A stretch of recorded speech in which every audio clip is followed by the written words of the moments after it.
Ladies and gentlemen, brothers and sisters, today I must speak not just as a witness to suffering, but as a human being compelled to confront the unbearable truths laid bare in the United Nations Human Rights Council's Report A/HRC/56/CRP.4, dated June 10th, 2024.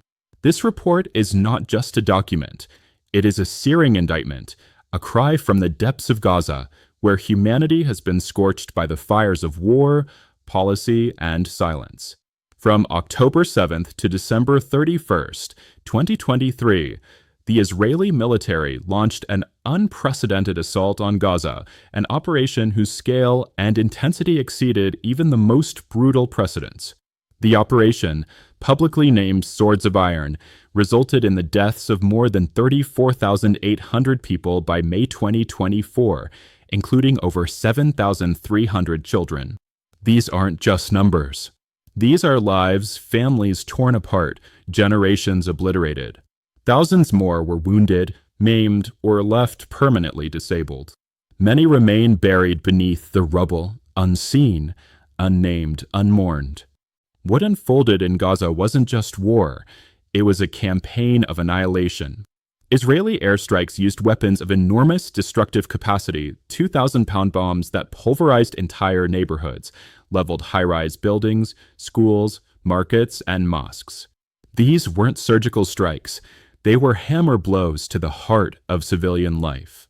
And these strikes were not random. They were guided by a new military doctrine, targeting what Israel deemed power targets, buildings symbolic of Palestinian life, government offices, banks, even universities. Entire districts like Al Raimol, Jabalia, Khan Yunis, and Al Maghazi were subjected to such overwhelming force that they resemble moonscapes now, void of structures, void of people, void of hope. But the horror didn't stop with the bombs.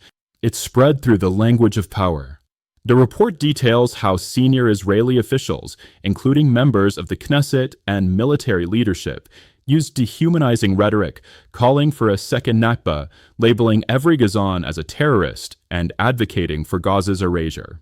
Calls for vengeance weren't isolated. They were echoed by commanders and repeated in synagogues, television studios, and social media platforms.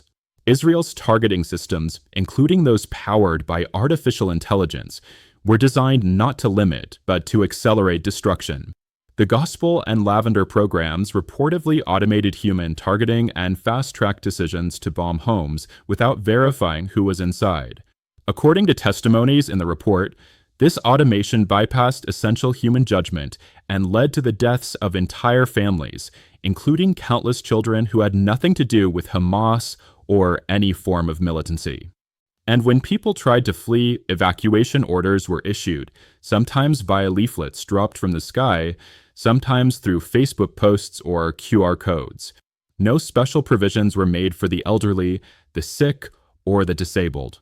When families fled on foot, they were shot at. Roads designated as evacuation routes, like Salah al-Din Street, were shelled. Convoys of civilians were hit, children incinerated. Hospitals, churches, and UN shelters were bombed, even though their coordinates had been shared with Israeli forces. In one tragic case, a mother and her daughter were shot while walking in a church courtyard, seeking a toilet. The sniper didn't see a threat. He saw Palestinians, and that, it seems, was enough. We are told this was about Hamas. But if Hamas fighters number between 20,000 to 40,000, why were 1.7 million people displaced? Why was half of Gaza's infrastructure destroyed? Why were children holding white flags shot dead? Why were Israeli hostages killed by Israeli soldiers, as happened in the infamous Shujaiya incident, even after raising their hands in surrender? This is collective punishment, plain and simple.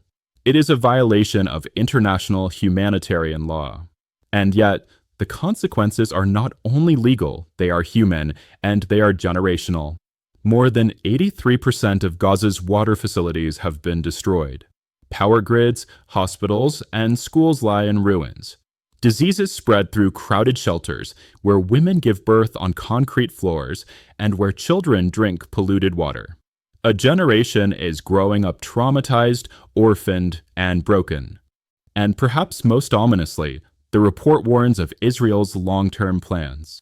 New roads, permanent military outposts, and talk of voluntary migration suggest that this is not a temporary war, it's a blueprint for permanent displacement. Some ministers in the Israeli government openly advocate for the re-establishment of settlements inside Gaza. Others speak of driving the population into Egypt. This isn't defense, it's demographic engineering. The international community cannot continue to look away. Ceasefires are not enough. Condemnations are not enough. What Gaza needs is accountability, reparations, reconstruction, and recognition of its people's right to live free and in dignity. The evidence is overwhelming. The testimonies are harrowing. And the silence of the world is deafening. Let history not record that we were indifferent. Let it not be said that we read the reports, saw the images, watched the videos, and did nothing. This is not just a report. This is a warning, a plea, a record of humanity betrayed. And if we do not act, if we do not demand justice, then Gaza will not be the last place to burn. It will be the blueprint for every future atrocity carried out under the cover of self-defense. This is not about choosing sides. This is about choosing humanity.